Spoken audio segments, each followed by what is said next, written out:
People often think that they have to put up with everything because of their kids. And that's where I started praying a lot to open my mind to a new way of thinking. I said, no, God speaks love. All suffers, everything believes, everything supports, everything expects, but God speaks to support humiliation, abandonment, and lack of respect. God does not speak it. Since I can remember, my parents were married, even when I was 8 years old. I've always felt so strongly about this, and I'm so grateful to have found this community. When I was a kid, my parents separated when I was 8. It was a really important moment for me. I remember my mom being assaulted by my dad. We had a happy childhood, despite the pain. I don't remember why, because I was very young. But when I was 8, I remember the day of the separation. I remember the details. I remember what he told me. I remember him kneeling and saying, "Daughter, please don't separate from your father." I remember his tears. They separated there, and that was a turning point for me. I remember my mother being assaulted by my father, but we had a happy childhood despite the difficulties. I don't remember why, but I was very young when it happened.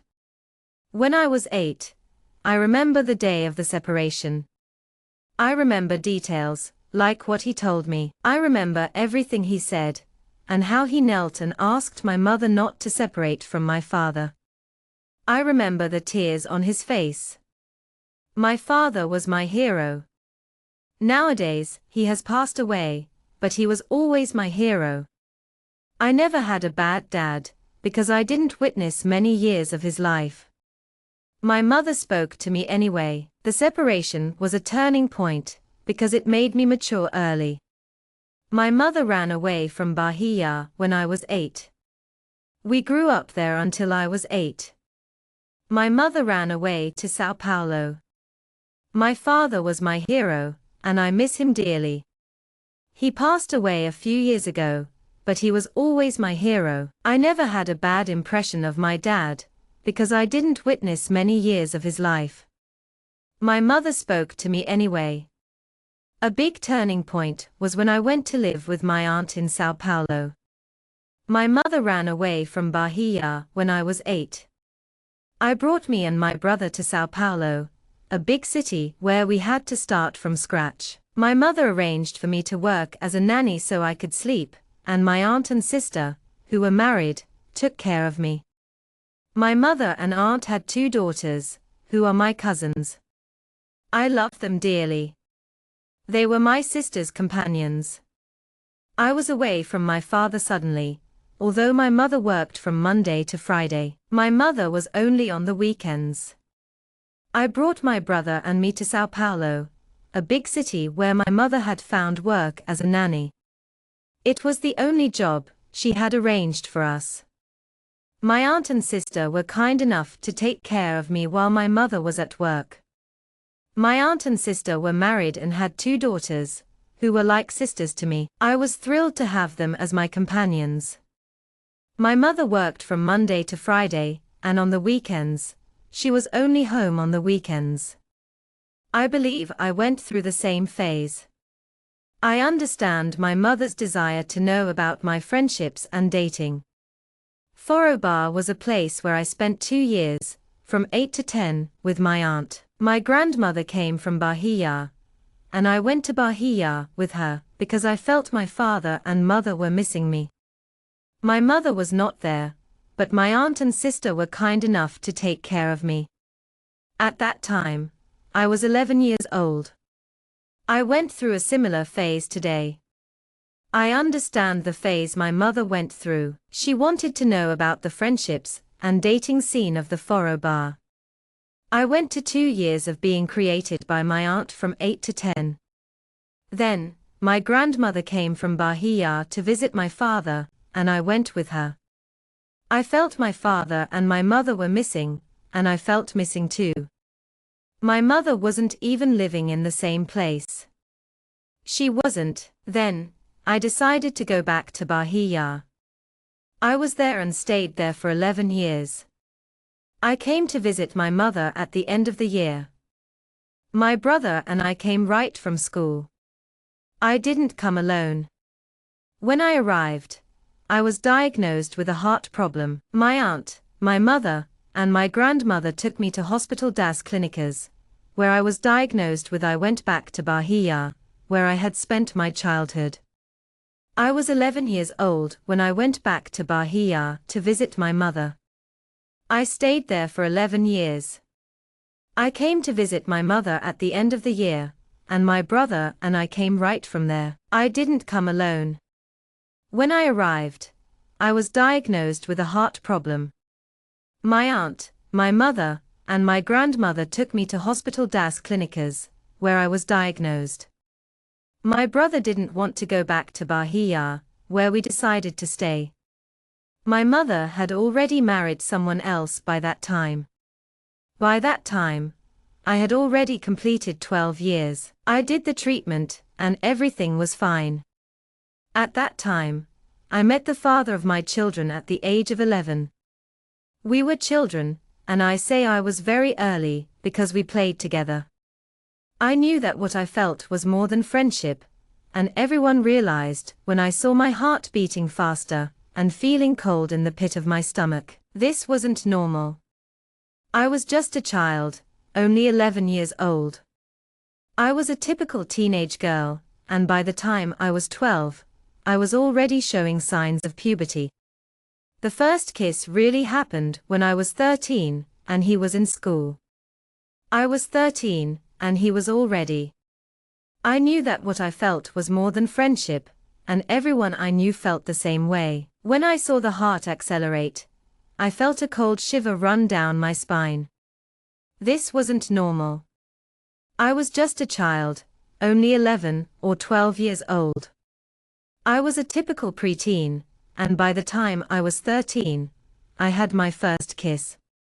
He was 3 years older than me. I in this phase from 13 to 14, my mother had separated from my stepfather, and she started drinking a lot. She worked right at Lapa Vineyard, which is located right here at Vineyard, Jersey. When she passed the bar at Planalto, she was already home. I always ask Sen about this time. He was 17 when we first kissed. He was 3 years older than me, a typical teenager. From 13 to 14, my mother had separated from my stepfather, and she started drinking a lot. She worked at Lapa Vineyard, which is right here in Vineyard, Jersey. When she passed the bar at Planalto, she was already drunk. I always asked Senora to help me. Aura, baby, please give me strength. I could barely get home, and my mother was drinking more and more. It was getting worse, and it was starting to break everything inside. This was already happening with my little boyfriend, the father of my children, 13, 14, 15, and 16 years old. I couldn't stand living like that anymore. I was cursed. My mother was accused of financially supporting me. Aura baby is the reason I can get home. It was becoming more and more difficult to stay sober. This started to affect our home, and things began to break inside. This was happening even before I met my boyfriend, who is the father of my children, aged 13, 14, and 15, and my 16-year-old son. I couldn't take that life anymore. I was accused of being in a relationship with the father of my children. I lost my energy with him from 14 to 15. She said, "Now that you're a woman, you should ask your boyfriend for a relationship." She wanted to force me to get married with him. I said, "I won't marry him. I won't go there." I called his parents to talk, and my family already had problems with his family because of questions that people from both families had. I was in a relationship with the father of my children, but it didn't work out. At the age of 14 to 15, she said, "Now that you're a woman, you should ask your girlfriend to marry you." I told her, "No way, I'm not marrying him." I called the parents of his to talk, and my family already had problems with the families of both of us. I can't use the word unfortunately, because I believe there's a greater purpose, even though we don't understand it. We never got support from our families for this relationship, but I felt I had to support all the attacks and insults. Then, my mother revolted. She stopped talking to me. At that time, he was 18 or 19 years old and had just gotten a job. I was very involved and had already given everything I could. Unfortunately, I can't use the word AU. I believe there's a greater purpose, even though we don't understand it. We get involved in families, and we never support this relationship, but I felt like I had to support all attacks and all the affronts. My mother revolted. She didn't talk to me, and he started at the age of 18. He got a job at Lava. At that age, he started to give me what my mother had to give me, absorbent panties. He started to help me write, because we were already in a family. We knew, and by the age of 16, my mother had been involved with several other men who were alcoholics. My mother went to a stage where she used marijuana flower, and she arrived at a point of no return. Unfortunately, my mother turned into a zombie. She exchanged the day for the night, and at 16, I couldn't stand it. At Lava, he started to give me what my mother had to give me, absorbent panties. He helped me write, because we were already in a family unit. My mother had several other relationships, and by the time I was 16, she was using marijuana. Unfortunately, my mother turned into a zombie. She exchanged the day for the night, and at 16, I couldn't stand it anymore. There was a fight between her and my stepfather, and he was aggressive and breaking everything. I got involved to defend my mother, and he came up with me. I said, "Now I will kill." We lived in a wooden shack in Madeira. It had a door in the front, a door in the bottom, and a backyard. When he came to me, I ran. I was very light. I ran out through the back door. I still lived. I returned to. I was just a kid, only 16, when I had to deal with my stepfather's aggression. I was caught in the middle, trying to protect my mother, and he came at me. I said, "Now I will kill you," and we lived in a community in Madeira. It wasn't a block house, but a wooden shack with a door in the front and a door in the back, and a backyard. When he came at me, I ran. I was very light, so I ran out through the back door. I still lived in the community and left, screaming. I crossed the avenue. I don't know how it was, but God guided me because it's an avenue. Cars passed, everything passed, and I was blind at that moment. I just thought to go to my boyfriend's house. I crossed the avenue, desperate, and at that time, he lived in the same street as my grandmother, as all my relatives always lived in the same street. I was crying, desperate, because my mom was running after me.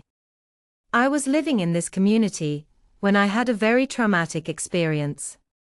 I was crossing the avenue when I heard screaming. I crossed the avenue, and I don't know how it happened, but I was guided by God, because it is an avenue where cars pass by quickly.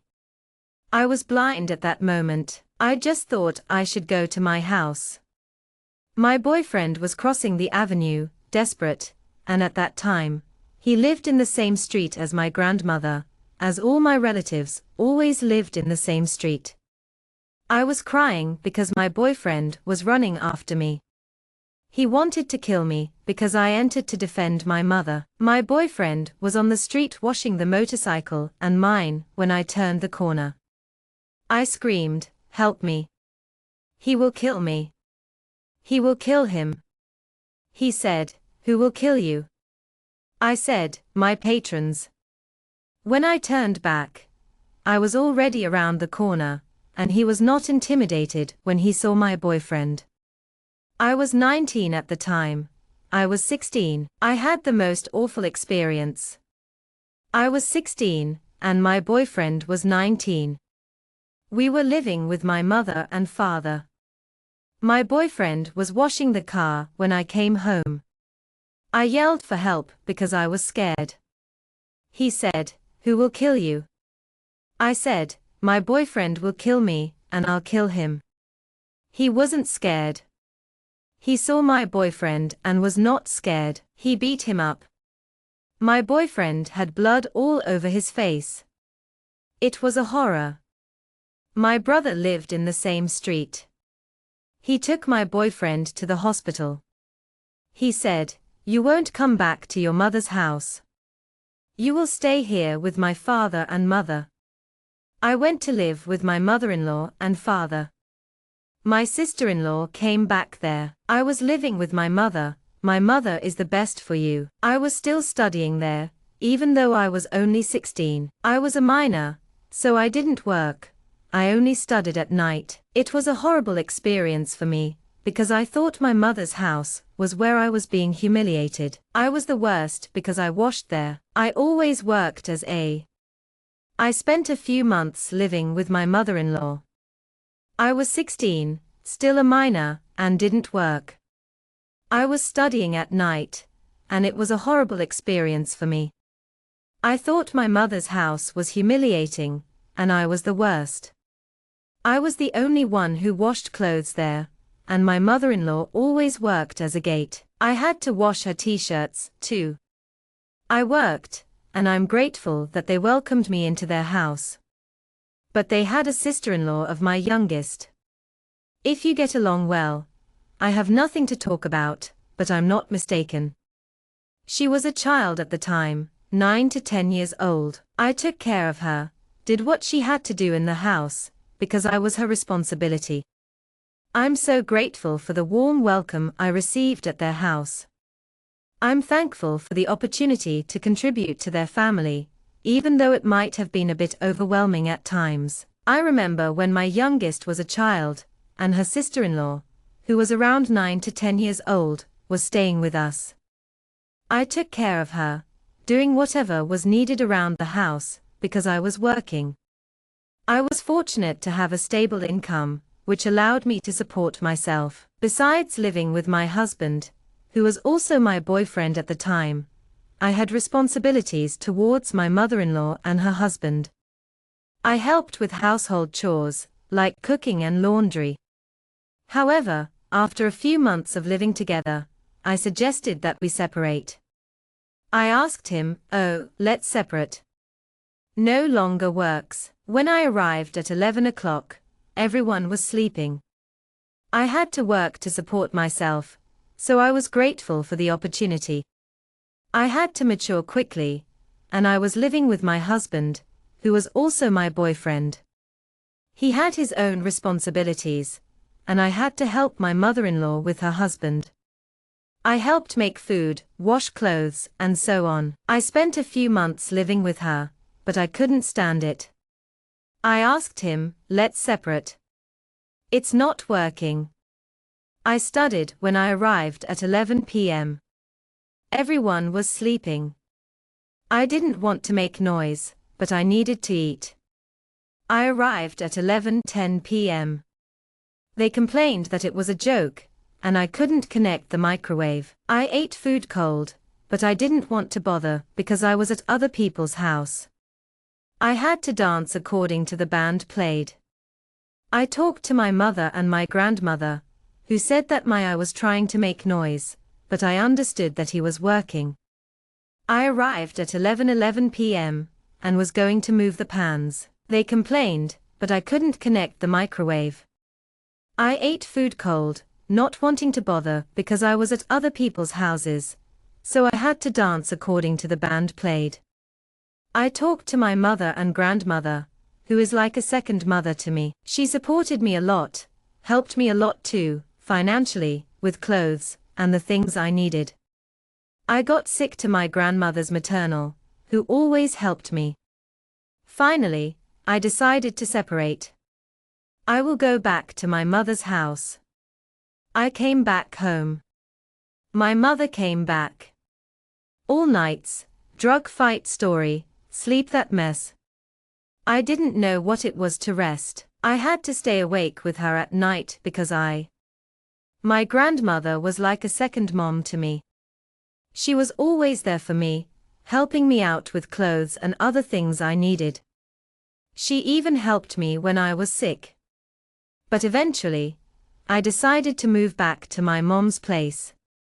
When I got back, my mom was there. It was a lot of drama, and I couldn't sleep. She started bringing men back to our house, and I felt like I couldn't escape. I saw my mom having relationships with other men, and I couldn't do anything about it. I heard things I didn't want to hear, and if I said something, I was assaulted and drained. She put me out many times. I was on Avenida 2, 3, and 4 in the cold morning Garoa until they stopped what they had to do. I couldn't sleep. She started bringing men into our home, and I felt cornered. I was afraid something would happen to me. I saw my mother have relationships with other men, but I couldn't do anything. I heard things I didn't want to hear. If I tried to talk, I was assaulted and drained. She put me out many times. I was on Avenida 2, 3, and 4 in the cold morning rain until they stopped what they had to do. I spent more time on the street during the day at my house, my friend's house, to be able to feed myself, so I could see what happened in the environment than anything else. Then I spent the day on the street at home. I took a shower for school. I didn't sleep at all that night. I slept in the afternoon at my friend's house. My friend Layla will quote their name here, because I know they will see this video. I used to spend my days on the street, hanging out with my friends and eating at their houses. I was so focused on surviving that I didn't even think about what was going on around me.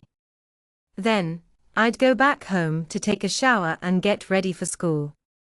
I didn't sleep much at night, but I'd sleep in the afternoon at my friends' houses. My friend Layla, my friend Bruna, and my brother always welcomed me with open arms. My brother also suffered a lot. At that time, he lived on the street and spent a lot of time in the LAN house that we witnessed.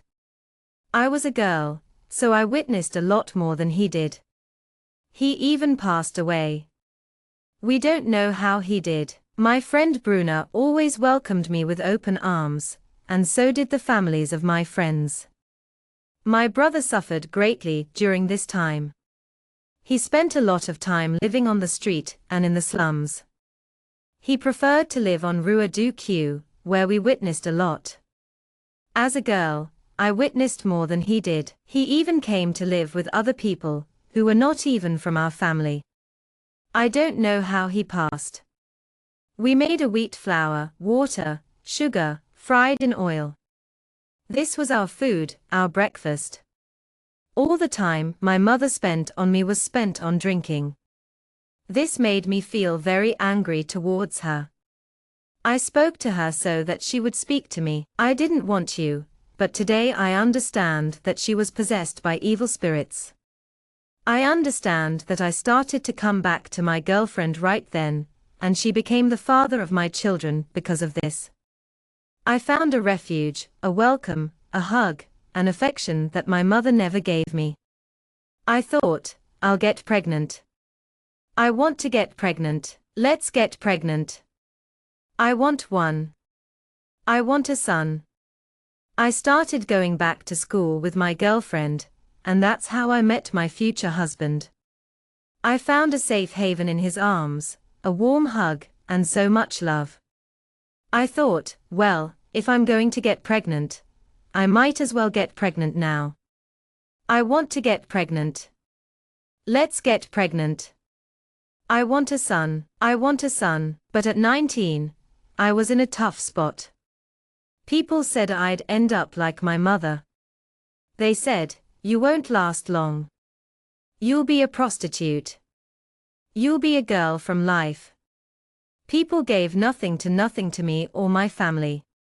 Some people believed in me, and my aunts and uncles, like I said, but others didn't care. They just wanted to see what would happen with my story. But I was always a girl in the audience. I was 19 when I found out I was pregnant. People said I'd end up as a prostitute, and that I'd be a girl from life, as they say. They didn't give a damn about me or my family. Some people believed in me, though, and my aunts and uncles and cousins supported me. I had a lot of faith in God. I had faith that God would bring me to where I am today. I had faith that God would help me, even though I didn't have faith in myself. I had faith in God, and that faith brought me to where I am today, after 19 years. I got my first job in a childcare center, after 6 months of trying to get pregnant with my first child. I always loved children. I got my first job, after trying to get pregnant with my first child, the son God promised me. I always wanted a child, and he was very special to me. Finally, when my in-laws found out, faith has always been a huge part of my life. It's what brought me to where I am today. I've always had a strong faith, even when I didn't realize it. It's the foundation of who I am and what I believe in. I've always loved children. After trying for a while, I got my first job in a child care center. It was a challenging time in my life, and I was trying to get pregnant with my first child. I had this strong hope, this promise from God, that things would work out. Eventually, my in-laws found out I was pregnant. I was still living with my mother, and I was struggling to find my footing. I was so young, so immature, and I didn't have a clear plan for my son.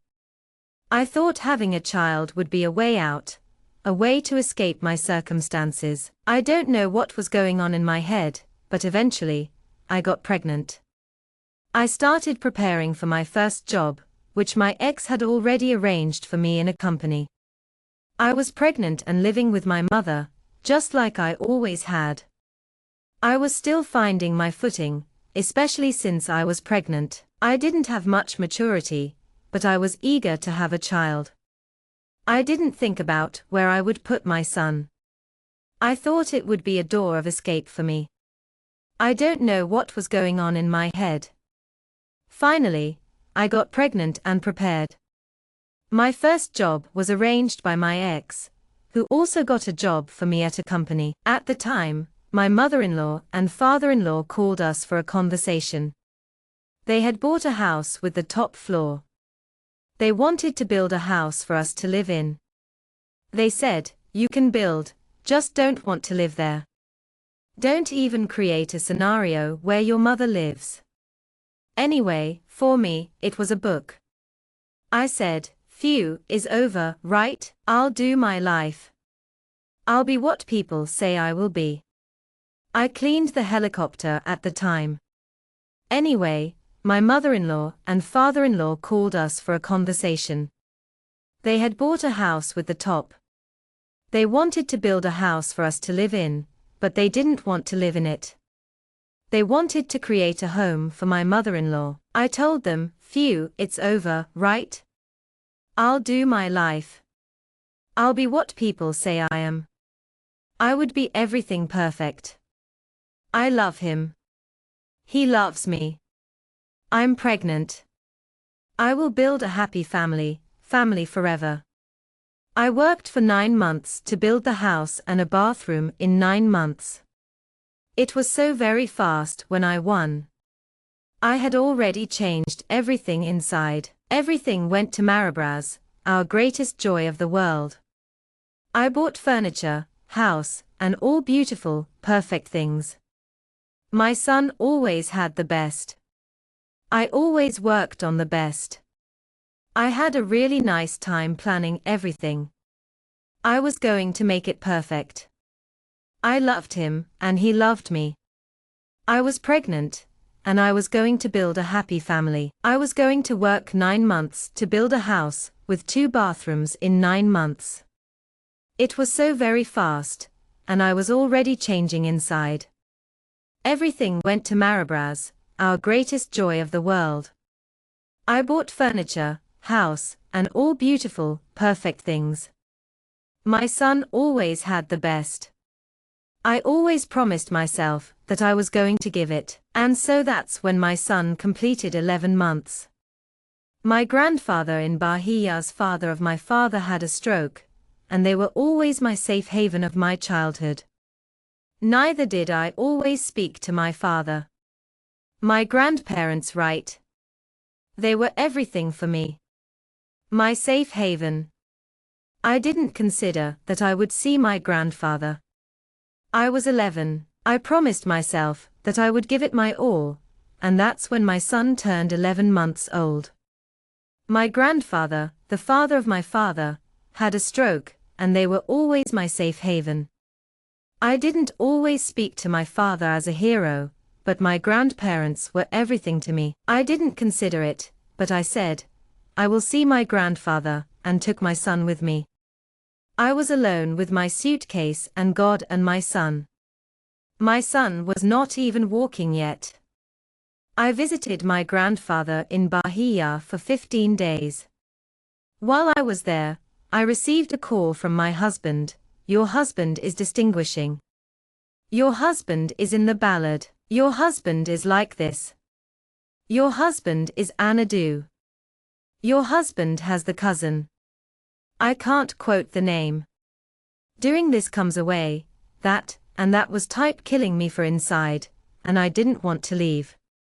After months of waiting, I finally took my son on his first trip. He was still so little, only 11 months old. I went to visit my grandfather in Bahia, and it was supposed to be a 15-day trip. But then, out of the blue, I started getting these calls. They were saying all these things like, your husband is so great, your husband is in the ballad, your husband is like this, your husband is Anadu, your husband has the cousin, and so on. It was so confusing, and it was really taking a toll on me. I felt like I couldn't escape, like I was trapped. But, you know, my father doesn't have to go back. He's the father of your child. If you want to go back and live with him, you can. If not, you can stay here with him. We talked and promised each other 1,000 times that we would stay together. But in the end, it wasn't enough for people to just be together. It was really hard, and it was so emotional. When we're away, it's different. When we're close, it's different. I believed in Prince. My father doesn't have to go back. He's your father, and you can always come back and work things out with him. If you don't want to, you can stay with him. You want to go back and live here with your father. We talked and swore 1,000 oaths, but people wanted to separate. It was very beautiful and wonderful, and I was emotionally dependent on him, because when we're away, it's something. When we're close, it's something else. I believed in Prince. I continued, thinking a lot about my son. My son, the father of your son, knows what she told me to do. We have to figure things out blindly and deftly. I didn't have a mother to advise me, a support system, or a structure, so I supported my mother-in-law. I said, if she's talking, and she's married to her husband, she created all the children I need. I'm so happy to be here with you today. I've been thinking a lot about my son lately, and I want to share some things with you. My son's father, your son's father, has been a great support to me. He's been helping me figure out how to move forward with my relationship. I didn't have a mother to advise me, no support system, and no structure. So, I decided to support my mother-in-law. I told her, if she's talking, she's married to her husband. She created all the children. She needs to do what she's doing, so I'll hold my relationship. I need to raise my son. I won't be just like my mother, right? I won't be. Year 2, my son made another betrayal. He was involved with the HR wife of the company that he had already changed jobs to. He already worked at the company, distribution of HR Muller drinks, and he began to change indoors. He never missed anything at home, but he was absent. To be like her, I've got to do what she does. I've got to raise my son. I'm not going to be like my mother, right? I'm not going to be. Year 2, my son made another betrayal. It was with the HR wife of the company that he'd already changed jobs to. He already worked at the company that handled HR Muller drinks, and he began to change indoors. He never missed anything at home, but he was absent. He worked from Monday to Saturday at Farah Football. I cooked on Sunday. He didn't have lunch. He didn't take coffee. He only lived for the world of friends. Friends, friends, friends, friends. He started going to the academy, the academy, the academy. He started going to the gym with women. I knew how to do what I needed to do. I needed to be deaf and blind. I needed to be deaf and blind, and that was taking my son. My son did 4. When that's how I said I separate me, I don't want to. I remembered I worked from Monday to Saturday at Farah Football. I cooked on Sundays. He didn't have lunch or coffee. He only lived for his friends. He started going to the academy, the academy, the academy. He started going to the gym with women. I knew how to do what I needed to do. I needed to be deaf and blind. I needed to be deaf and blind, and that was taking my son. He did 4. When that happened, I separated from him. I didn't want to. I remembered I went to where when he arrived from. He didn't. I climbed the home. He was in his mother's home. It was 8, then 9. I was 10, then 11. He climbed only when he thought I was already sleeping. He didn't want to talk to me. I wish I had contained myself and acted with him. When I came down to his mother's home to call her, he was already gone. It's going vicious. He didn't arrive from sea, but he climbed the home where my son was with his mother. He gave 8, then 9, and I was 10. He climbed when he thought I was sleeping, and he didn't want to talk to me. I wish I had contained myself and gone to his mother's house to call her when I came down. He was already going to it. It was turning vicious. I lived more with him as if we were brothers. Meter, of the times he denied the relationship with me, he denied it with me. I've seen a woman deny a man, but he denied me, and I already knew the things he did on the outside. I hadn't surfaced to reaching the limit. The limit was when I took the cell phone. He left the bag with the unloaded phone. I took the cell phone and put it in the charger. When I called, it had several missed calls. I spent more and more time with him, and our relationship was like that of 2 brothers. When he denied our relationship, I saw it with my own eyes. I had seen a woman deny a man, but he denied me, and I knew what he was doing on the outside. I hadn't reached the limit yet, but I did when I took his cell phone and found several messages from his lover. She said, "We will see the apartment today. You already told her that you're with me. What a day you will take there to see your parents." For me, it was nothing.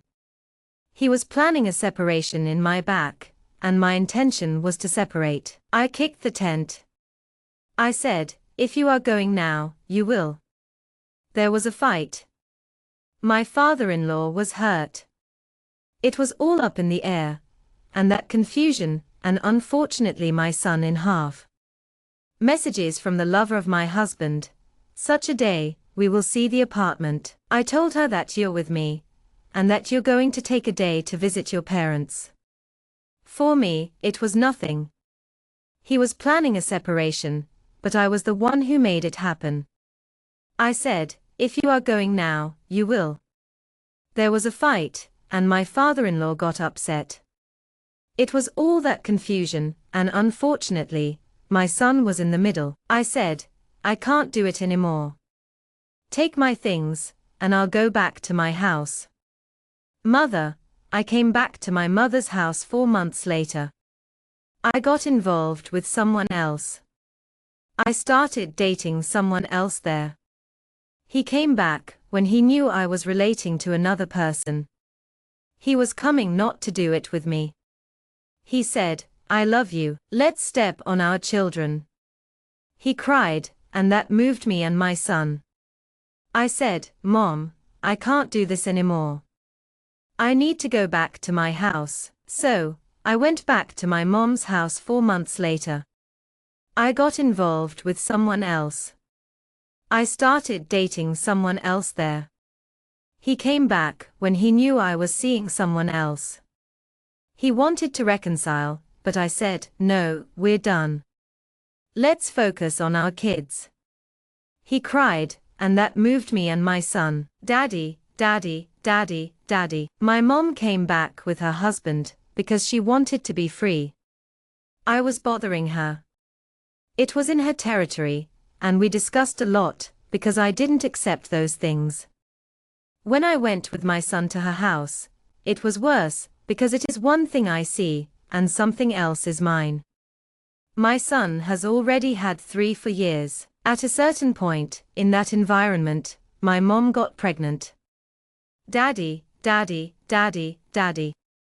My mother came back with her husband.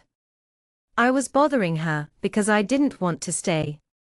It was in her territory, and we discussed a lot. When I went with my son to her house, it was worse because it was a different situation. My son was 3 years old at the time. My mother got pregnant around the same time. My brother was born when my son was 14, and my brother was born when my brother was 14. We got pregnant at the same time. I was pregnant.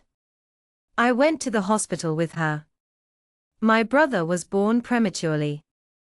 She tried in all possible ways. I know if I can say this theme, but she tried to beat her belly, and I got pregnant in the middle of all this. Seeing her pregnant, I got such a my brother was so kind, he gave me all of his baby clothes. I bought everything for my son, and everything for him, too. Eventually, we were able to take care of my mother. We brought her to the clinic for rehabilitation for 20 years, trying to help her. It took 3 months, but we were able to get her under control. The Santa Casa de Mercy gave us a deadline of 3 months from the Santa Cecilia subway. She left 2 or 3 months later, and I was in paradise. My brother was so kind. He bought all the clothes for my son, and I bought everything for him, everything, everything, everything. Things didn't go as planned. We tried for 20 years, going to the clinic for 3 months at a time. It was a long journey, but we got there. When you think you didn't return worse and worse, and in this middle ground the children grew up, I was maturing. When my son was 6, it was the 3rd time that we had separated. This time, it was different. He forgave me. I continued to cheat on him. I took the messages on my cell phone. I decided to go, although I lived with my mother. I lived there at her house, when I saw that I had a really tough time returning to the same place. I was growing up and maturing, and my kids were growing up too. When my son was 6, we separated for the 3rd time. I forgave him the first time, but he cheated on me. I took the messages on my cell phone and decided to go back to my mother's house. I saw that I was hurting my son a lot, so I went back to my mom. She was crying and said, "You have your home. You have your home back. Everything will be different. Forgive me. This won't happen again." I came back with my son, who meant my daughter. But I didn't want to, because I knew I would pass through the same situation and history would repeat itself. In fact, if I got pregnant again, I rejected my daughter throughout my pregnancy. Even though I knew she was I was hurting my son so much. I went after me, and cried back home. You have home, back to there, where everything will be different. Forgive me. This will not happen anymore. I came back with my son, who was my daughter, but I didn't want to, because I knew that I would pass through the same situation, and the history would be repeated. In fact, if I got pregnant again, I rejected my daughter throughout my pregnancy. I knew she was a girl, but I had to see a psychologist. During my pregnancy, I didn't want to take an ultrasound. I didn't want anyone to accompany me in the queries. I never left him in the consultations. I found that she was a girl. Alone, with 8 months, was when I went to a service in a church, an evangelical one, where the Holy Spirit spoke tremendously with me like never before. He spoke to me about things that no one knew, only me and God. He used the mouth of I had a really tough time during my pregnancy. I didn't want to get an ultrasound, and I didn't want anyone else there with me. I didn't want to talk about it with anyone. I found out that I was having a girl when she was 8 months old.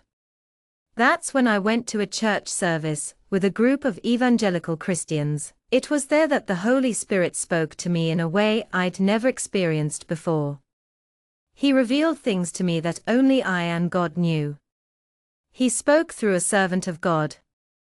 I didn't want a daughter because I know you don't. I wanted one because I knew you needed one. I know you might not understand the process today, but I promise you will one day. You'll see that it was meant to be. It has touched my heart deeply, as you know. It was like a two-way knife, dividing water. God put love in my heart to accept my pregnancy, and I went through day after day. I was so grateful for the opportunity to carry a child, even if it wasn't the path I had initially anticipated. I had a deep sense that this was God's plan, even if I couldn't fully grasp the details. As time went on, I began to feel the love growing inside me, a love that would carry me through the 9 months of my pregnancy. When she was born, I was overwhelmed with love and gratitude. She was so beautiful and perfect, a little angel from heaven. I couldn't believe that she was mine. I had been through so much, and I felt like I didn't deserve such a blessing. I had faced so many challenges, and I was worried that she might have some health issues. But I took it one day at a time, taking care of her and trusting in God's plan for our family. I was 8 months pregnant when I gave birth to my daughter. I knew deep down that I was going to make it through the 9 months. When she was born, she was the most beautiful thing in the world. I didn't think she was mine because she was so perfect. I didn't think I deserved her. I rejected so much, and I was afraid that she would have a problem because I didn't take the remedies the doctors recommended. I don't even remember the name of the expensive medicine, but I tried everything you could imagine. When she was born, I thought she was born alert. God reminded me that the servant of God put his hand on my belly and I remember everything you imagined, and I tried everything you imagined me to do. Finally, when my daughter was born, I thought, this is God's purpose. I thought, I'm not deserving. I didn't even, but God reminded me, the servant of God put his hand on my belly, and she told me, I remember as if it were today. There is something inside your daughter who is out of place, but God is putting her in place today, because it is not your wanting, it is not in your time, it is in his time. It's not your way, it's his way. He said that my daughter is not quite right, but God is bringing her into the world in his own time. It's not my way, it's his way. When she was born, they handed me a perfect baby, and I felt like the worst mother in the world. I said to God, I'm not worthy. I rejected her whole pregnancy, because I was afraid of going through everything I had already experienced with my first child, the betrayals, the lies, the mistakes. I was manipulated because I was manipulated, believing that I had to endure that life, because of my children. Imagine what it would be like with 2. Finally, I had my daughter, and she was more beautiful than ever. May 2016. Daughter completed a year on May 6, 2016. May when it was in July he spoke. So for me now, I'm going after my dreams and I always working, and he also said how. So he said, so I will make a faculty of right, and I already had a dream of making the faculty of pedagogy, because I already was in the area, was already working in a nursery. He said no, first my daughter finished a year on May 6, 2016, and it was July by the time she spoke. I'm working hard to achieve my dreams, and he encouraged me. He said, I will make a faculty of right, and I'm excited to be part of the faculty of pedagogy, because I've always wanted to work in a nursery. He said, no, first I'm a man. I'm going to do faculty of law after you. I will go. I go. And in the meantime, during this pregnancy of my son or daughter, I stopped studying. I didn't finish my teaching. I stopped living my life to live for my children. He finally said, you will go to college. But I didn't even finish my studies. I work in the same way as you. I help you the same way. Everything you do, I do too. I'm a man who's going to law school. I'm going to go. And in the meantime, while I was pregnant with my son or daughter, I stopped studying and didn't finish my teaching degree. I stopped living my life to live for my children. Finally, he said, you're going to college. But I didn't even finish my studies. I work the same way as you. I help you the same way.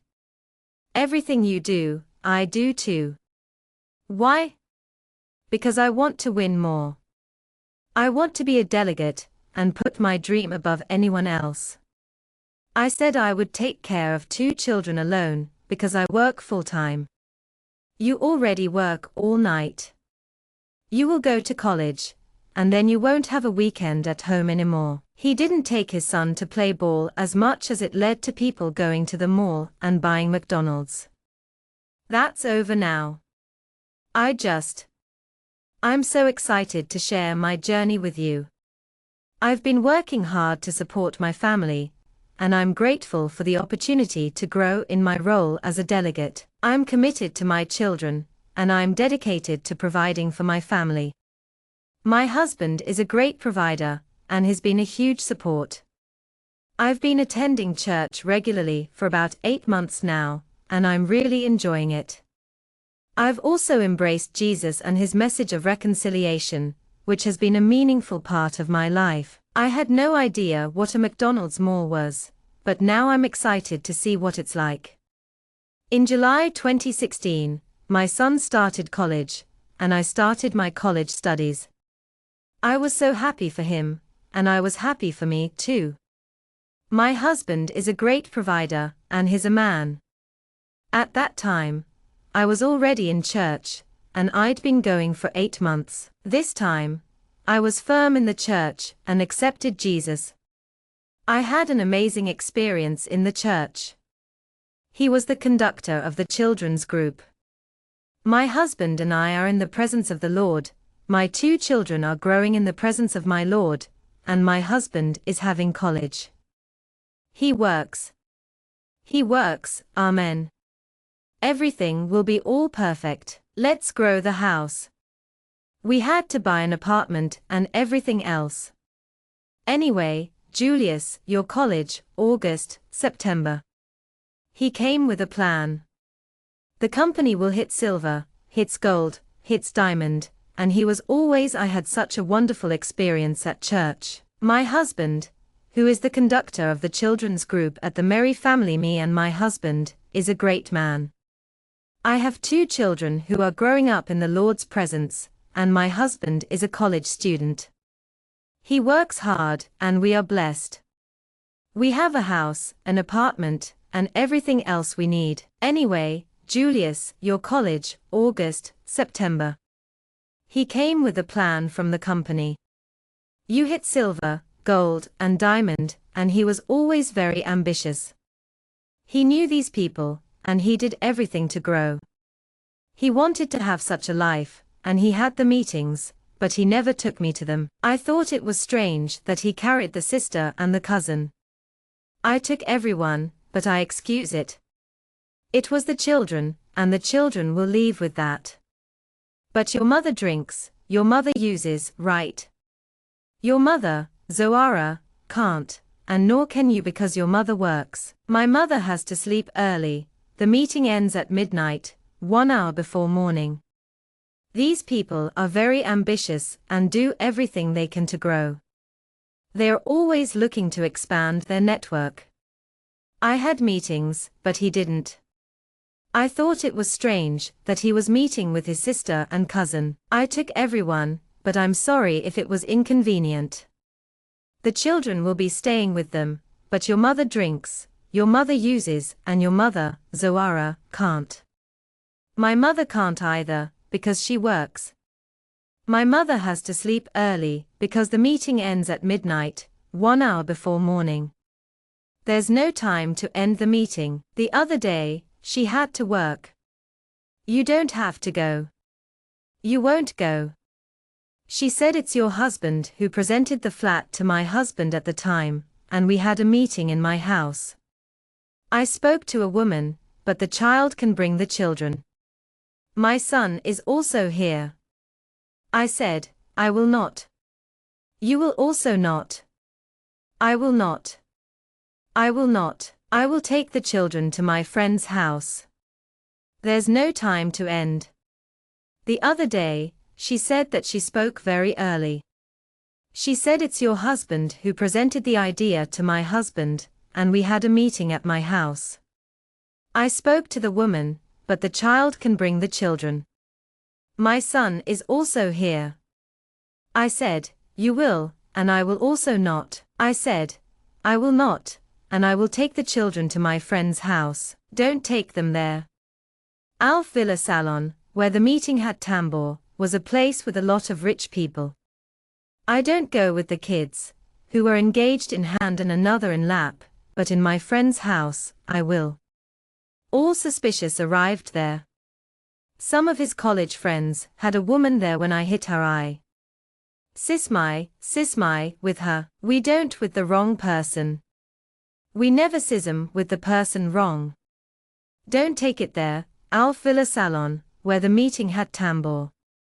There were a lot of rich people there, right? I don't go with the kids, who were engaged in hand-to-hand combat, but I will go to my friend's house. I was suspicious when I arrived, and some of his college friends were there, including a woman. When I looked at her, she didn't look at me. I looked at her, and she said, I said, I need to be deaf and blind. I said no, I loved it, and I had the meeting, and everyone looked kind of apprehensive when they saw me. The people on the team didn't understand me with the child, right?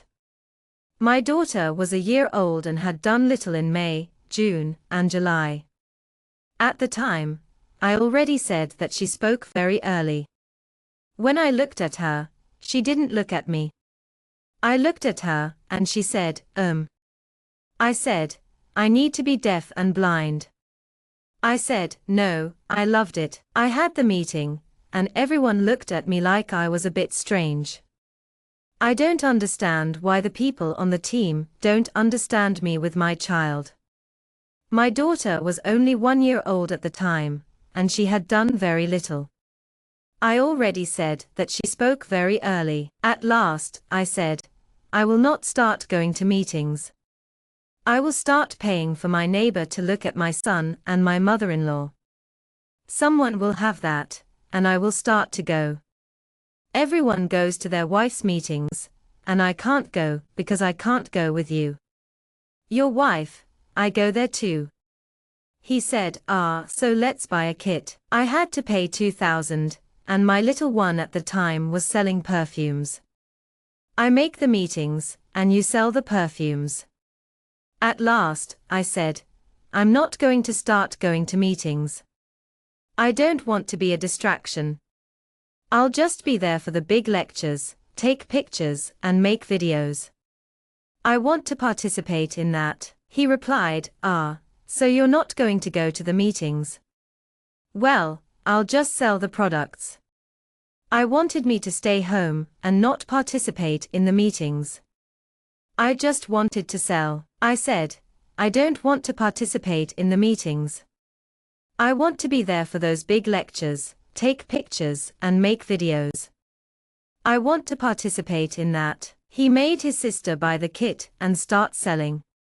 He put everyone in his family on NA's team. He was the one who pulled the others in, the one who made money, and the one who beat everyone. He said I should stay home and not participate in meetings. I said, I don't want to participate in the meeting. I want to be in those big lectures, where you take pictures and make videos. I want to be a part of this and start. He made his sister buy the kit and sell, and he started putting everyone in NA's team. That one who pulled the other one, that one who made money, that one who beat everyone, and that one who. People in my family also started going. I said, I'm going to, and why shouldn't I? I will start to go, and this person I can't say the name of started going to my mother-in-law's house. From my sisters-in-law, they're so-and-so, so-and-so, here, Beltrana. Ah, I will make lunch. I will call Beltrana detail in July. June, anniversary. I don't even remember what his name is.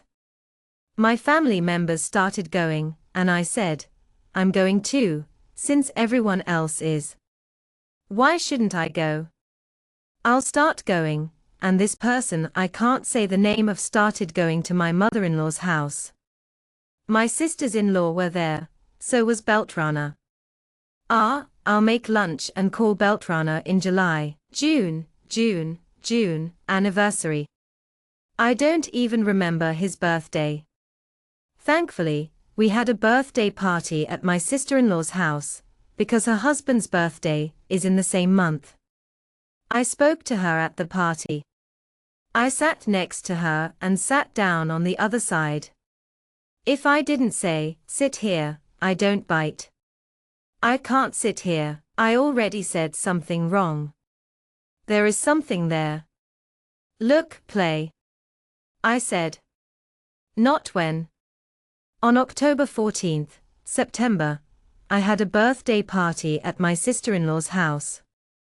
My husband was born in the same month as the husband of the woman who was hosting the party. I was sitting next to her and on the other side of her when I said, I don't bite. I can't sit here. I already said something wrong. There is something there. Look, play. Not when. He worked as a driver for Company Del King in September. Several people had already said that I saw him with a person on the bus. They said that this person always took the bus at MEM time. My aunt told me, ties, I don't know what it is, but it's always there. Take it in the same place.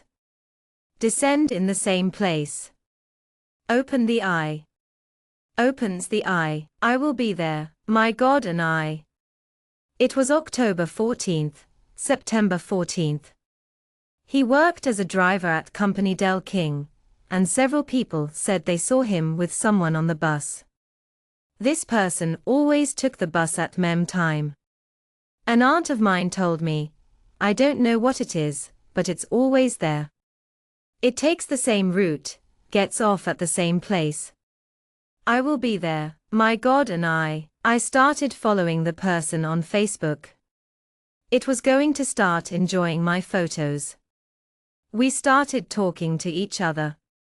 All Jururu, never assaulted me, never mistreated me, never missed anything at home, but lived absent.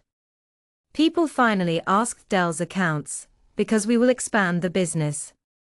I need to take a trip to work. I need to go to Amazonas, because there is a family that needs to know about this new entrepreneurship. You need someone to go there too. I was there, and I started following the person on Facebook. We started enjoying my photos, and we started talking to each other. I never felt threatened, mistreated, or left out. I never missed anything at home, but I lived away from home. Finally, Dell asked King about my accounts, because we wanted to expand the business. I need to take a trip to work. I need to go to Amazon, because there's a family that needs to know about this new business idea. You need someone to go there and explain the black plan, the business plan to grow in my time, hit silver to beat gold, and about to beat the diamond that I said I was going to earn 10,000. I said, you will not go to the accounts of a job for you to travel, business, and me stay alone with 2 children. You won't go. I'll go because you have to think that it is for our future. I'd love to explain the black plan to you. It's about growing in my time, hitting silver to beat gold, and about to beat the diamond. I said I was going to earn 10,000. I said, you will not go to the accounts of job for you to travel business, and me stay alone with 2 children. That you won't go. I'll go because you have to think that it is for our future, to think that it is for the future of our children and all that conversation. I said, you will not talk if you. When you come back, you won't find even there. You don't have to think it is for our future conversation. Go, conversation F. I don't go to his mother. She told me to tidy up his bags. He will have to understand that he needs to grow. You have to understand that it needs to evolve. I said, and the children? No. I'm here. Anything I help? I said, not. He is my husband. I told her, you're not my husband. He has to be responsible. You're not, because you're very jealous. Everything is jealousy. In the meantime, I even told her and my wedges what I thought. You know, she speaks to me. You need a psychologist. I think this jealousy is not good for you. I can't imagine that he will get involved with so-and-so, so-and-so, so-and-so, and so-and-so. My husband is not the one responsible. He's just a family man. You're the one who's jealous, because you're used to having everything your way. I even told her that I thought you two were getting along. You need to see a psychologist. I think your jealousy is getting the better of you. I can't imagine that he'll get involved with someone else. He doesn't have any friends here, but he does have 2 friends from Carapicuíba, who live in the Villa do Sapo. When he left Fax College, he didn't go home to her house. I spoke to her for a while, and we got along fine. I hope you find it better, but I won't pack. No one finally came, and my daughter caught my son. I went down to my grandmother's to cry. I'm here because she lived in the Amazon, although there was no one here. I think with the 2 friends in the center from Carapicuíba in the Villa do Sapo, I understood.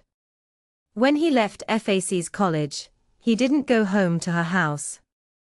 After a while, I spoke to her, and she was fine. I hope you find it better, but I won't pack no one.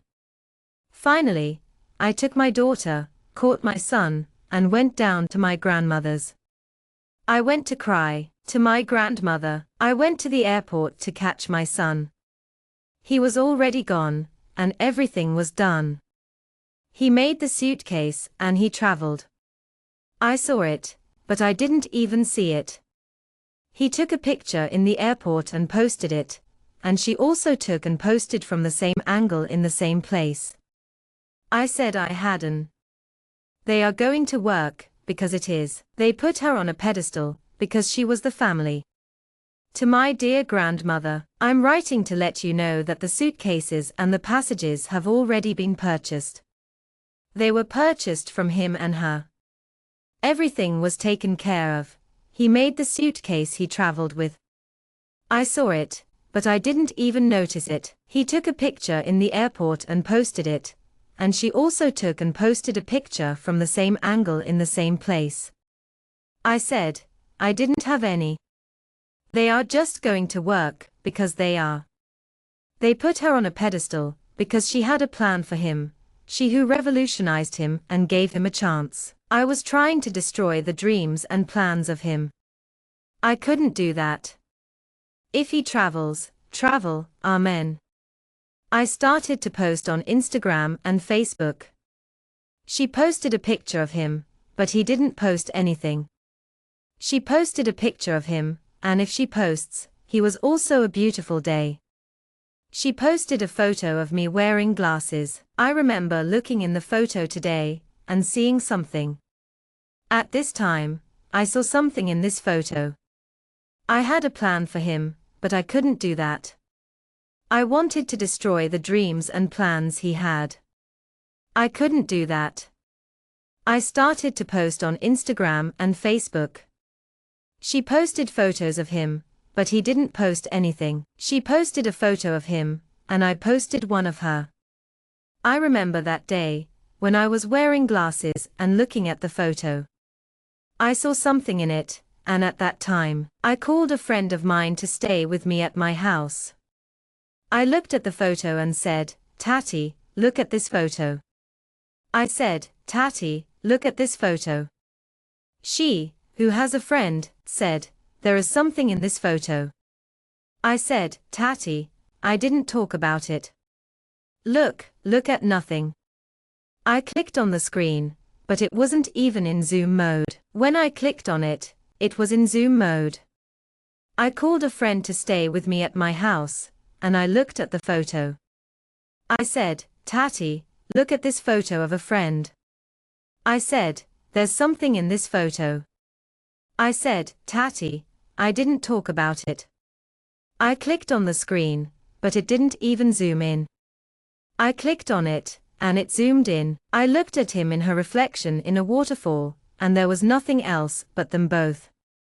I said, "F is at work, and they are not good." I went there to show the mother of his friend. I said, "Look, you didn't say that it was work. Look where they are." I said, "But he can't have the time of his life. Do you think he has to work all the time, 24 hours a day?" I said he is married. Zumor looked at him, seeing a reflection of her glasses in a waterfall, and there was nothing else, just the two of them. I went to work, and they weren't good. I went there to show the mother of him, saying, "Look, you didn't speak. It was work. Look where they are, but he can't have time for leisure. Do you think he has to work all the time, 24 hours a day?" I said he is married. To me, he has 2 children and is in the waterfall with her alone. How do you know that you are alone? Look at the reflection of glasses. I was crazy. I passed inside myself. I already spoke, and I looked for God. I prayed, fasting for 15 days, for him to stay 15 days. I prayed and fasted for 15 days. I prayed and fasted that with 15 days, I called for him. He didn't answer. I called on call, no answer, when it was November. I'm not sure how you know for sure that you're alone. Look at the reflection of the glasses. I was crazy, but I was also searching for God. I prayed and fasted for 15 days for him to stay 15 days. I prayed and fasted for 15 days, and then I called him. He didn't answer. I called, but he didn't answer. It was November. He spent 15 days, and then a month. I spoke to his mother, and she gave me a message. He didn't answer me. He doesn't know what he said. I have to come to the city center to talk to her. She's okay. That's just what he said to us. I got involved with him in 2004. It was a 15-day trip that turned into a month. I spoke to his mother, who gave me his message. He didn't answer me. He doesn't know what he said. I have to come to the city center to talk to her. She's okay with that. That's just what he said to us. When I got involved with him, it was in 2004. This was already 2016, and we had been together for 12 years.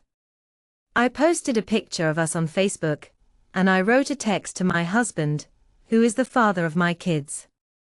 He said all the clichés. He spoke like this when he sent a message. He called me and said, "Delete this clowning." I said, "Why don't you call me? Why don't you call to pay for it?" He said, "Because I don't want you to put anything of mine." It was already 2016, and we had been together for 12 years. I posted a picture of us on Facebook, and my husband, the father of my kids, wrote a message to me. He said, "I'm calling to ask you to delete this clowning." I spoke to him, and he erased it. I said, "Why don't you call me? I don't want you to put your stuff with mine when we arrive." When I got there, we had a conversation. Wow, I looked for evidence, but I didn't find any. I had all the evidence that he was with her, but I didn't know. I was sure, and I thought it was my fault. I had to be blind and stupid. I always repeated it. I said, "I'm not sure," but when he said that to me, I said, "No, he's with her." I deleted it. I paid when I got there, I saw that he wasn't with her. I felt so sure, and I thought, I must be blind. I always thought the same thing, over and over again. I thought, no, he's with her. Finally, when he said that to me, I said, "No, he's with her." I deleted him. I went to look on Facebook, but she had blocked him. Everyone had blocked him. I said, "Why? So-and-so blocked me there." I ran and went to vent with my mother-in-law and my sisters-in-law. I had no other person who had blocked me on Facebook. I already found it strange, right? I showed it to my mother-in-law and my sister-in-law. She has to see what happened, but I don't know what. I went to see her on Facebook, but she had blocked me. She gives signals the time. Everyone had blocked me. I said, "Why?" So-and-so blocked me there. I ran and went to my mother-in-law's house. My sisters-in-law. I had no one else who had blocked me on Facebook. I already found it strange, right? I showed it to my mother-in-law and my sister-in-law. They have to see what happened, but I don't know what. It was nothing I can't imagine, and to this day, I am friends with this sister-in-law. She is a love of my life, my ex-squeeze, a love of my life. Today, he speaks to me, and I swear to my children that I never imagined that they would be together. Amen. Finally, 30 days later, he came back from his trip. When he came back, I wasn't at home. I was at my grandmother's house with my children when he came back. I remember like it was yesterday. He arrived on Sunday, and I was having lunch at my grandmother's house. He went straight to his mother's house with lunch ready. Everyone was there, and so was I. I arrived with my children. I made cachaçona, because I didn't have any concrete evidence of what was happening, but I wasn't blindfolded anymore, because of all the signs I was getting. I arrived at everyone in the room. I remember the day he arrived like it was yesterday. He showed up at my grandmother's house, and I was having lunch with her. He had lunch ready for everyone, and I was there with him. I arrived with my children. I made cachaçona, because I didn't have any concrete evidence of what was happening, but I was no longer blindfolded, thanks to all the signs I was getting. Anyway, I arrived at everyone in the room. I remember how, if it were today, my father-in-law, my mother-in-law, my two sisters, and another person would sit like that on the couch next to him. When I looked at him, he was with the little chain I was using in the photo. I spoke to him. I said, "I can't support it. I can't fight, because it will be a thing in my head. I need more conclusive things." Anyway, Sunday. Do you remember how, if it were today, my father-in-law, my mother-in-law, my two sisters, and I went to sit like that on the couch next to him. When I looked at him, he was with the little chain I was using in the photo.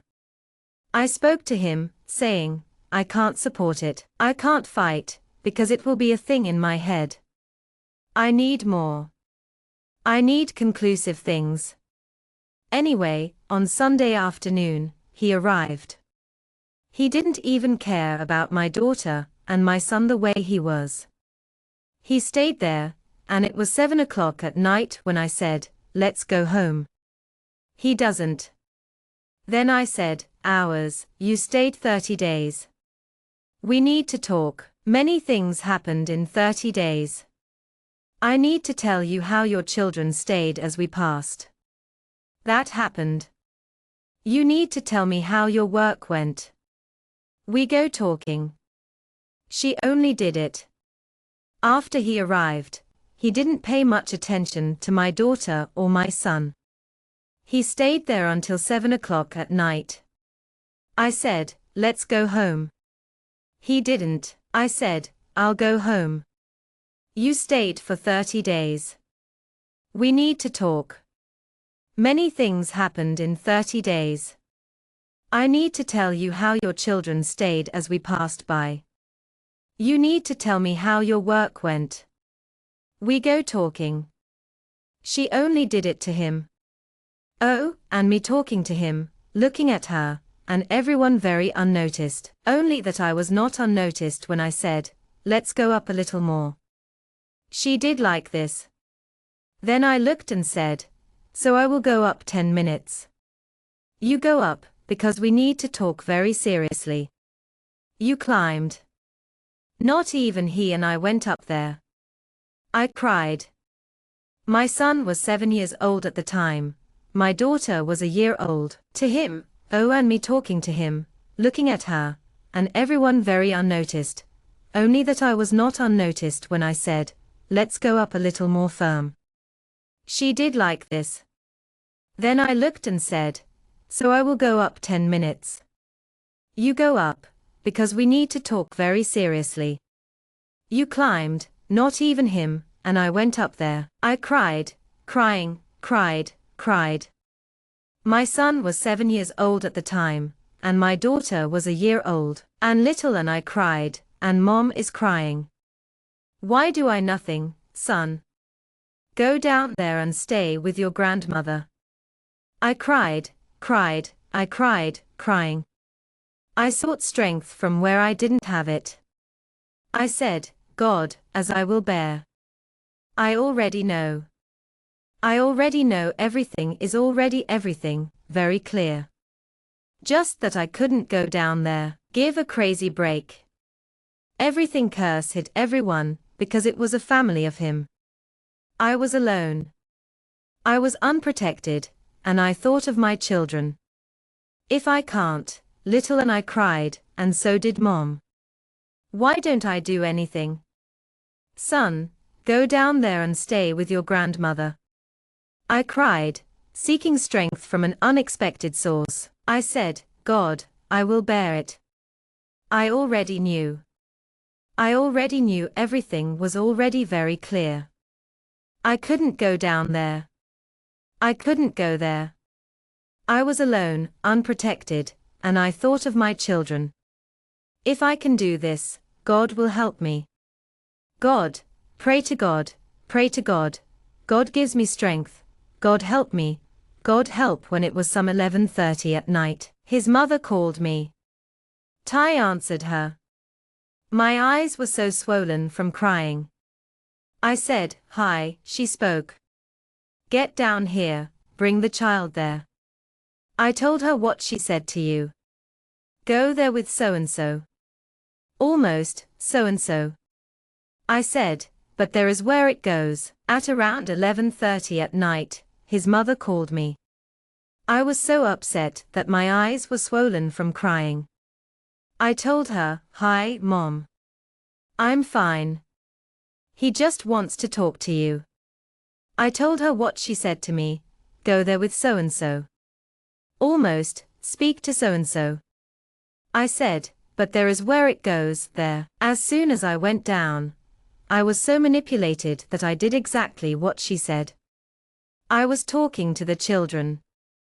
She said, "Give me Isadora here. Leave Bra here. Go beyond with so-and-so before God, who is a father." I breathed deeply. I spoke, "Lord, teach me to be meek, calm, and humble."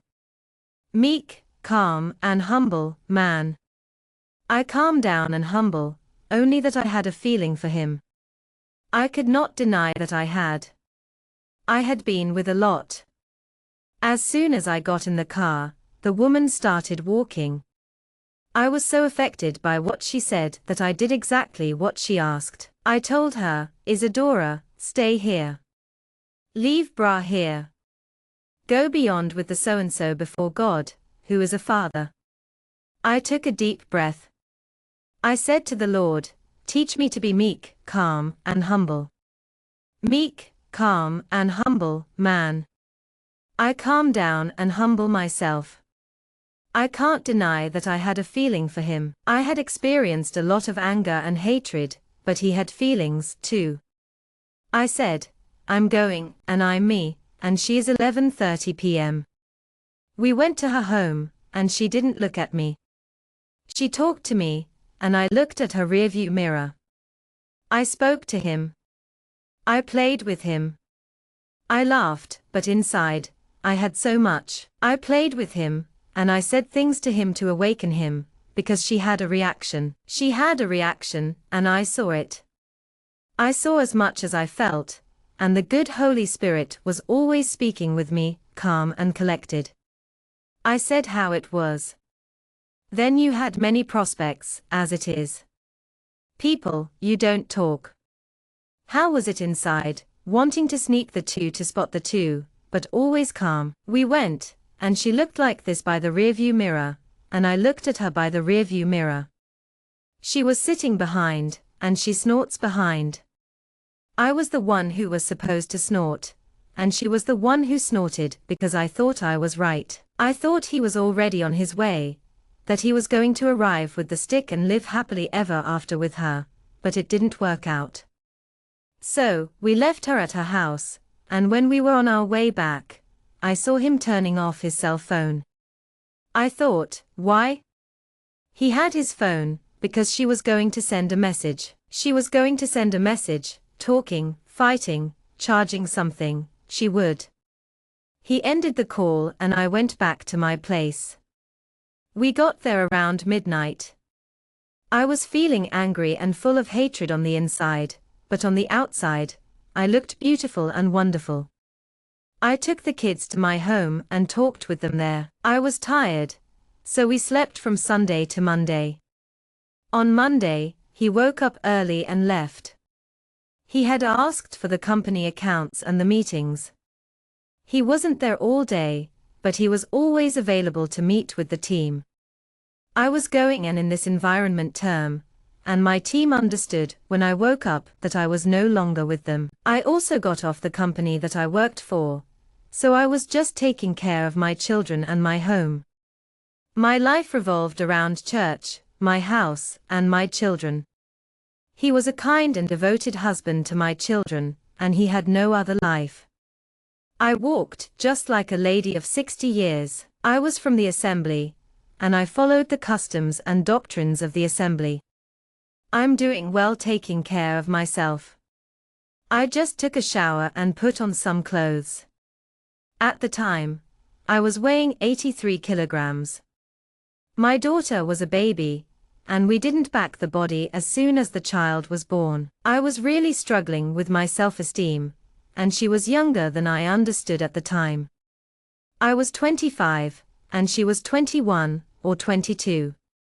When this happened last Monday, he disappeared.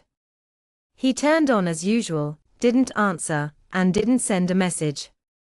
I got a message back, and it was that thing that was weighing on me. It took up all the air in my lungs, and it just kept going. On Monday, I didn't see him. On Tuesday, I didn't see him either. He finally showed up at dawn. I didn't see him sleeping in the same house, because now I don't want to talk later. He always avoided eye contact. He never really talked to me. He ran away when he went to work on Wednesday. I waited for him. I won't sleep. The child consumes our energies. Home, all I will wait. When he arrived, it was 3 a.m., and he was on the couch. He took out a sheet and said, "If this is the only time we can talk, let's talk." He was clearer than the color of this wall. "You aren't tired? You've been out on the street until now. You weren't working, but I don't want to talk about work. Sit here with me."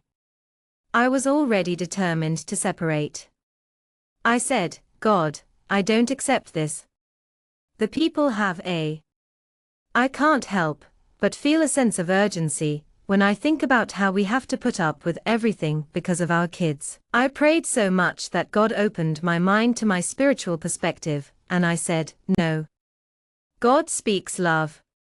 Everything suffers, everything believes, everything supports, and everything expects.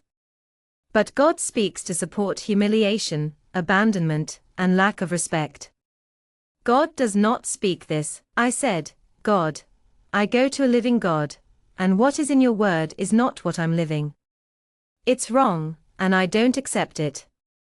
I'm not sure if I deserve this life, and I'm starting to think that maybe I'm not even worthy of it." He started talking, and I saw this. I felt this block in my way, and it made me feel crazy. I guess we're all a little crazy, though.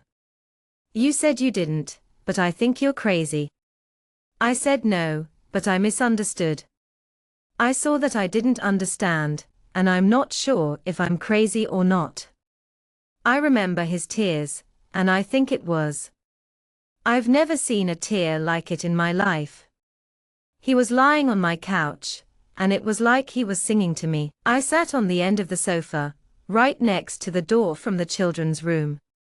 He lay down on the tip of his nose, and a tear ran down his cheek. He said, "I didn't want it, but if you want, I'll do it." I said, "I want you," but inside, I was hurt because of the way you acted. To be very honest, No, it wasn't about the emotion. If it was, I would have accepted. Once again, I spoke to God, saying, "I won't accept this, because it's not the first time. It was the first betrayal. The second was with a colleague of mine at school, and the first was with the girl from the RG, who I didn't even mention." I said, "It's not the first. It's not the second, it's already the third." And then I said, "I no longer accept myself."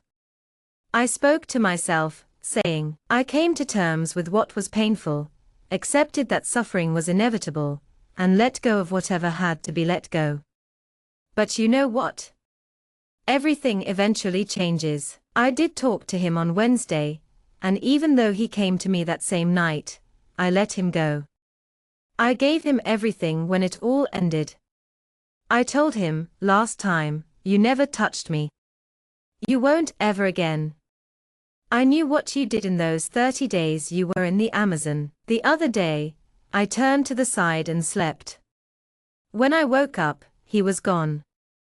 On Thursday, he didn't come home. I slept on Thursday, and he didn't show up. I slept. He appeared there on Saturday with her hands. I didn't see it, because I was on top of the house. I saw his grandmother shout at my grandmother. My son, Brea, descended here, white, the daddy, girl from the sky, me, mine. Alma left my body when she spoke, "Go, daddy." The soul dissed. I disappeared. I didn't feel my legs, and I'm feeling the. I felt the same sensation. I looked for strength in my legs, but I couldn't find it. My body trembled because I didn't find it. I asked her, "I don't know.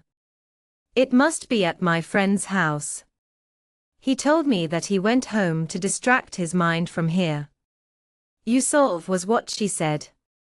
He spoke to his mother, but she already knew that he was not at the friend's house. She already knew he was with her, only that I wasn't going to say anything. I was thinking, if she thinks right, amen, who I am. I was thinking that if she was certain, if it was wrong, it was her son. I was not, anyway. I said, I don't leave. I leave. I go down. I don't go down. I will not go. And then came the cry. I cried and vomited. Just that moment passed. For my head, she was there. I thought he was alone, and I was in a tough spot. I didn't want to go down there, but I didn't want to call it off either. I'd asked for the separation, but I didn't expect him to move in with her. I talked to my grandmother and my friends on my cell phone.